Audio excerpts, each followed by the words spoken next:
अगर आप science movie के शौकीन हैं तो ये मूवी आपके लिए बेहद ही खास होगी। एक ऐसी मूवी जो आपके दिमाग से खेलेगी। और ये मूवी ऑलरेडी अपने समय से बहुत आगे है। क्या आपने कभी सोचा है कि आपके दिमाग को आपके मरने के बाद भी जिंदा रखा जा सकता है, जिसमें आपकी यादें हों, इमोशन हो, पर आप इंसान ना होकर एक रोबोट हो? है ना ये अजीब बात? इस मूवी को यही चीज खास बनाती है। इसके एक्शन सीन्स काफी जबरदस्त हैं और इस मूवी की बेहद ही खूबसूरत स्टोरी आपके दिल को छू लेगी। मूवी जब शुरू होती है तो हमें दिखाया जाता है कुछ रोबोट जो बिखरे पड़े हैं और उन्हीं रोबोट के बीच एक लड़की जो बेहोश पड़ी हुई होती है, जिसका नाम जंगी होता है। और तभी उसकी आंखें खुलती हैं और वो कुछ खतरनाक रोबोट अपनी तरफ आते हुए देखती है। फिर जंगी अपनी बंदूक को लेकर उन रोबोट्स पर हमला करती है और उनका डटकर मुकाबला करती है। उन रोबोट्स को निपटाकर जैसे ही वो आगे बढ़ती है, तभी एक बेहद ही खतरनाक रोबोट उसके तरफ आते हुए दिखता है, जैसे किसी जानवर की तरह। जंगी उसे देखकर भागने लगती है। तभी से किसी का कॉल आता है और वो इंसान दूसरी तरफ से बोलता है कि इस खतरनाक रोबोट की बैटरी उसके पीछे की तरफ लगा हुआ है और वहीं पर हमला करने से जंग को जीता जा सकता है। फिर जंगी और उस खतरनाक रोबोट के बीच जंग छिड़ जाती है। जंगी उस रोबोट से बचते हुए उन पर गोलियों से हमला करती है, जिसके वजह से उस खतरनाक रोबोट में आग लग जाती है। पर वो रोबोट बहुत ही खतरनाक और हाईटेक होता है, जो खुद पर लगी आग को खुद ही बुझा लेता है और फिर बहुत तेजी से जंगी की तरफ बढ़ता है। यह देखकर जंगी जानबूझकर छुप जाती है और जैसे ही रोबोट उस पर हमला करता है, ब्लास्ट की वजह से खुद ही दब जाता है, जिसके वजह से जंगी को मौका मिल जाता है उस रोबोट को गोली मारने का। लेकिन वहां पर उसे एक डॉल दिखाई देती है। जंगी उसे देखते ही अपना ध्यान खो देती है, जिसके वजह से जंगी को रोबोट गोली मार देता है और जंगी इस जंग को हार जाती है। दरअसल में जंगी एआई रोबोट है और ये जंग असली में नहीं बल्कि एक लैब में टेस्ट चल रहा होता है जंगी की काबिलियत को टेस्ट करने के लिए। तभी वहां पर कुछ साइंटिस्ट आते हैं और बोलते हैं कि पता नहीं क्यों जंगी हर बार यहीं पर आकर हार जाती है। तभी उस टीम में टीम लीडर सोयून आती हैं और बताती हैं कि आज कुछ खास मेहमान आने वाले हैं, जो कि आर्मी ऑफिसर होते हैं। और फिर जंगी को वहां से एक दूसरे लैब में ले जाया जाता है। वहां पर उसका सारा बॉडी पार्ट्स अलग कर दिया जाता है। अगले सीन में हम देखते हैं उस लैब डायरेक्टर को, जो बहुत ही ज्यादा ओवर कॉन्फिडेंट होता है और वहां पर सबको एक ही दावा कर रहा होता है कि आज मैं अपने इस प्रोजेक्ट से सबको हैरान कर दूंगा। पर जब आर्मी ऑफिसर आते हैं तो मुंह से उसके कुछ निकलता ही नहीं, जिसके वजह से उसका बहुत ही मजाक बन जाता है। फिर भी वो किसी तरह बताता है कि साल 2135 में धरती पर जीवन बहुत ही मुश्किल हो चुका है और इसलिए अंतरिक्ष में इंसानों के लिए दूसरी दुनिया बसाई जा रही है और वहां पर सालों से रह रहे रोबोट्स नहीं चाहते कि इंसान अंतरिक्ष में आकर बसे। रोबोट और इंसानों के बीच एक जंग छिड़ गई है, जिसका नाम एड्रियन वॉर रखा गया है और ये वॉर सालों से चल रहा है, जिसके वजह से लैब में एआई फाइटर रोबोट्स बनाए जा रहे हैं। और यहीं पर हमें पता चलता है जंगी कोरिया की एक बहुत ही अच्छी फाइटर हुआ करती थी। उसने कई सारे वॉर जीते थे, लेकिन एड्रियन वॉर में घायल होने की वजह से जंगी कोमा में चली गई थी। फिर उसके बाद उसके दिमाग का इस्तेमाल करके जंगी का एक एआई फाइटर रोबोट्स बनाया गया है। पर जंग अब भी जारी है, जिसे जंगी 40 साल पहले हार चुकी थी और वो आज भी वहीं पर हार जाती है। कहीं ना कहीं उसका दिमाग वहीं पर आज भी अटका हुआ है। जंगी आज भी टेस्ट पास नहीं कर पा रही है। अब हम आगे देखते हैं कि लैब डायरेक्टर और सोयून आपस में बात कर रहे हैं कि अगर जंगी टेस्ट पास कर लेती है तो आर्मी हमें मंजूरी आसानी से दे देगी और हम एआई रोबोट्स को जंग में आसानी से उतार सकेंगे। सोयून वहां पर बताती है कि ये एक्सपेरिमेंट प्रेसिडेंट की वजह से शुरू की गई थी। उसके बाद सोयून एक लैब में रोबोट टेस्टिंग के लिए चली जाती है। वहां पर एक आदमी को बताती है कि जंगी मेरी मॉम हुआ करती थी और वो मेरे लिए जंग पर जाया करती थी।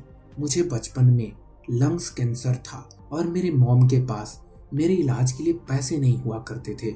और ये बताते हुए सोयून डॉक्टर से मिलने के लिए ट्रेन से जाने लगती है और ट्रेन में अपने मॉम के बारे में सोच रही होती है। तब हमें सोयून का फ्लैशबैक दिखाया जाता है, जहाँ पर सोयून का ऑपरेशन होने वाला है और जंगी जंग पर जाते हुए अपनी बेटी को प्रॉमिस कर रही होती है कि तुम हिम्मत रखो, मैं तुम्हारे ठीक होने के बाद तुमसे मिलने आऊंगी। और फिर जंगी वहां से चली जाती है। अब कहानी प्रेजेंट में आ जाती है, जहां डॉक्टर सोयून को बताता है कि तुम्हारा कैंसर अभी तक ठीक नहीं हुआ है और आज भी तुम्हारे अंदर ही है और तुम्हारे पास अब ज्यादा से ज्यादा 3 महीने का समय है। तुम अपने ब्रेन को किसी प्रोस्थेटिक बॉडी में क्यों नहीं ट्रांसप्लांट करवा लेती। फिर वो डॉक्टर सोयून को 3 ऑप्शन देता है, जिसमें महंगा, सस्ता, सभी तरह का ऑप्शन होता है, पर सोयून उसके लिए तैयार बिल्कुल नहीं होती। फिर वहां पर एक फ्लैशबैक आता है जिसमें इसी तरह का सौदा उसकी माँ के साथ भी हुआ था, जिसमें सोयून के पढ़ाई को लेकर उसके हर तरह का खर्च उठाने की बात कही गई थी। अब हम आगे देखते हैं। प्रेजेंट में एक बार फिर से एआई रोबोट्स पर टेस्ट चल रहा है, पर डायरेक्टर चाहता है कि जंगी अपनी पूरी ब्रेन की ताकत को एक जगह पर करके लड़े, जिसके वजह से जंग को जीतना आसान हो सके। इसके बाद डायरेक्टर और सोयून जाते हैं प्रेसिडेंट से मिलने उनके हेड ऑफिस पर, लेकिन प्रेसिडेंट वहां पर नहीं होते और उन्हें वहां पर पता चलता है कि एआई रोबोट्स प्रोजेक्ट का बजट अब कम कर दिया गया है। तो दोनों अपने लैब लौट कर आ जाते हैं। तब उन्हें वहां पर पता चलता है कि प्रेसिडेंट उनके ही लैब पर आए हुए हैं। फिर दोनों उनसे मिलने जाते हैं। तब तक अचानक से डायरेक्टर एक जगह पर रुक जाता है, जैसे कि वो फ्रिज हो गया हो। वहां पर सोयून को पता चलता है कि डायरेक्टर कोई इंसान नहीं बल्कि वो भी एक एआई रोबोट है। वहां पर प्रेसिडेंट सोयून को बताते हैं कि उन्हें अब फाइटर रोबोट्स की जरूरत नहीं रही। जब जंग खत्म होने वाला है, अब हमें घरेलू यूज होने वाली एआई रोबोट्स चाहिए। दरअसल ये जो डायरेक्टर है वही प्रेसिडेंट का एआई वर्जन रोबोट है। फिर हमें दिखाया जाता है कि लैब में टेस्टिंग चल रही है और जंगी अब भी उसी जगह पर जाकर फिर से हार जा रही है।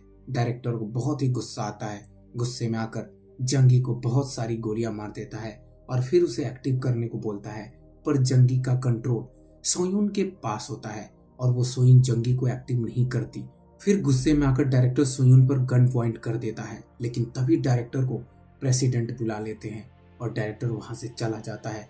तो उसके जाने के बाद सोयून लैब के टीम मेंबर को बोलती है कि ये सब जल्दी खत्म होने वाला है और जंगी का सारा डाटा मुझे निकाल कर दे दो। फिर हम आगे देखते हैं कि सोयून जंगी का डाटा लेने एक कमरे में जाती है। तो वहां पर हम देखते हैं कि जंगी का एक दूसरा एआई रोबोट बनाया गया होता है जो बेहद ही शर्मनाक होता है, जिसे देखते ही सोयून चौंक जाती है और उस एआई रोबोट को कपड़े से ढकती है और फिर गुस्से में उस आदमी का गर्दन पकड़ लेती है। तब वो आदमी बताता है कि ऊपर से ऑर्डर है कि जंगी रोबोट को लोगों की शारीरिक यूज के लिए बनाओ और आप लोगों ने पहले ही इसकी सहमति दी हुई है कि इसका हम कैसे भी यूज कर सकते हैं। ये सुनकर सोयून वहां से चली जाती है और लैब में जाती है। वहां पर वो जंगी से बात करने की कोशिश करती है और उसी वक्त जंगी का ब्रेन सेल एक्टिव हो और ब्रेन सेल भी तभी एक्टिव होता है जब जंगी की पुरानी यादें लौट आती हैं। फिर जंगी बताने लगती है कि उसकी बेटी का एक ऑपरेशन होने वाला था, तो मैंने उससे वादा किया था कि मैं लौट कर जरूर आऊंगी। मैं जब आ रही थी उस वक्त मेरी बेटी ने मेरी हिफाजत के लिए एक छोटी सी डॉल दी हुई थी, लेकिन वो मेरे से अब कहीं खो गई है। यह सुनते ही सोयून की आंखें भर जाती हैं। सोयून जंगी को बताती नहीं है कि मैं तुम्हारी बेटी हूँ। अगले दिन सोयून जाकर जंगी की पुरानी यादाश्त को मिटाती है और उसके पास जाकर कुछ कहती है। उसके बाद डायरेक्टर टेस्टिंग शुरू करवाता है। इस बार फिर से जंगी हार जाती है, लेकिन इस बार डायरेक्टर जंगी को कुछ अलग नोटिस करता है और फिर सीसीटीवी फुटेज देखता है तो उसे पता चलता है कि जंगी को इस बार जंग में गोली नहीं लगी, वो मरने का नाटक कर रही है। फिर ये देखकर डायरेक्टर इमरजेंसी अलार्म बजवा देता है। तभी जंगी लैब से बाहर निकल जाती है और फिर जो भी उसके रास्ते में आता है उसे मारने लगती है और वहां से भागने की कोशिश में एक कमरे में पहुंच जाती है। वहां पर रोबोट्स ही रोबोट्स होते हैं। तभी वहां इसको मारने के लिए एआई रोबोट्स आ जाते हैं और इनके बीच फाइट होती है और एक एआई रोबोट जंगी को मारने ही वाला होता है। तब तक सोयून पीछे से आकर जंगी को बचा लेती है और फिर उसका ब्रेन किसी और रोबोट में डालकर वहां से लेकर भाग जाती है। तब तक वहां पर पुलिस आ जाती है। वो पुलिस भी रोबोट ही होते हैं। पुलिस कैमरे में देखती है कि सोयून जंगी की हेल्प करके उसको लेके जा रही है। सोयून जंगी को ट्रेन में लेकर जैसे ही जाती है वहां पर डायरेक्टर पहले से ही मौजूद होता है। फिर सोयून जंगी को बचाने के लिए डायरेक्टर पर गोली चला देती है, लेकिन गोली डायरेक्टर की आंख में जाकर लगती है और डायरेक्टर को पहली बार पता चलता है कि वो एक एआई रोबोट है। अब इन सब लोगों में फाइट होता है। तभी दूसरे ट्रेन से पुलिस भी आ जाती है अब इन सब से जंगी और सोयून साथ मिलकर लड़ते हैं। लड़ते वक्त ट्रेन का एक हिस्सा टूटकर नीचे गिरने लगता है और जंगी और डायरेक्टर लड़ते हुए गिरने ही वाले होते हैं, पर सोयून किसी तरह जंगी को बचा लेती है और सोयून जंगी को ये सब छोड़कर आजाद जीने को बोलती है और वहां से हमेशा के लिए दूर जाने के लिए बोलती है। ये सब सुनकर जंगी सोयून को गले लगा लेती है और ये बेहद ही इमोशनल सीन होता है। फिर हमें एक बहुत ही प्यारा सा फ्लैशबैक दिखाया जाता है जिसमें गले लगे हुए माँ बेटी होती हैं।